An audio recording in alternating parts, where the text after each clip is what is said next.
నేనైతే మీషోలో ఒక మంచి యూస్ఫుల్ ప్రోడక్ట్ అయితే తీసుకున్నా. మా హస్బెండ్ ఇంటికి వచ్చాక ఇవి చూసి నన్ను ఎంత మెచ్చుకుంటాడో. ఇంతకీ అంత గొప్పగా ఏం కొన్నావు తల్లి అనుకుంటున్నారా? చూపిస్తారండి. అవే ఈ మొబైల్ హోల్డర్స్. జస్ట్ 85 రూపీస్కి నాకైతే ప్యాక్ ఆఫ్ 4 వచ్చాయి. 4 డిఫరెంట్ కలర్లో అయితే వచ్చాయి. వీటి వల్ల యూజ్ ఏంటంటే మేము ఛార్జింగ్ పెట్టి ఫోన్ సోఫా మీద పెట్టినప్పుడు మా పిల్లలు అటు ఇటు దుంకి ఫోన్ అయితే పడేస్తున్నారు. ఇలానే నాకు 2 టైమ్స్ మొబైల్ అయితే డిస్ప్లే పగిలిపోయింది. ఇక బెడ్రూమ్లో అయితే పండుకునేటప్పుడు ఛార్జింగ్ పెట్టుకోవడానికి ప్లేసే లేదు.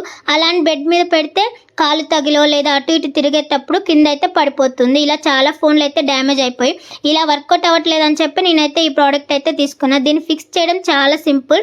ప్రోడక్ట్ వెనకాల ఉన్న టేప్ని తీస్తే దానికి గమ్ అనేది ఉంటుంది. ఇలా గోడకి ఫిక్స్ చేసుకుంటే చాలు. జస్ట్ అలా విత్ ఇన్ సెకండ్స్లోనే సెట్ అయిపోతుంది. ఇక హ్యాపీగా ఫోన్ అందులో వేసేసుకొని ఛార్జింగ్ అయితే పెట్టుకోవచ్చు. నేనైతే హాల్లో ఒకటి అలాగే బెడ్రూమ్లో ఒకటి అయితే ఫిక్స్ చేశాను. ఇవి జస్ట్ మొబైల్ హోల్డర్స్ మాత్రమే కాదు, వీటికి ఇచ్చిన హ్యాంగింగ్స్కి కీ చైన్స్ తగిలించుకొని కీ చైన్ హోల్డర్లో కూడా యూజ్ చేసుకోవచ్చు. చాలా స్ట్రాంగ్ అయితే ఉన్నాయి. మీకు ఇలా గమ్తో స్టిక్ చేసుకోవడం ఇష్టం లేదు అనుకుంటే వీటికి ఇచ్చిన హోల్స్లో ఇలా హ్యాంగింగ్స్ తగిలించుకొని కూడా యూజ్ చేసుకోవచ్చు. ఈ ప్రోడక్ట్ మీకు కావాలంటే పేజ్ని ఫాలో చేసి డిఎం అని కామెంట్ చేయండి, డిఎం చేస్తా.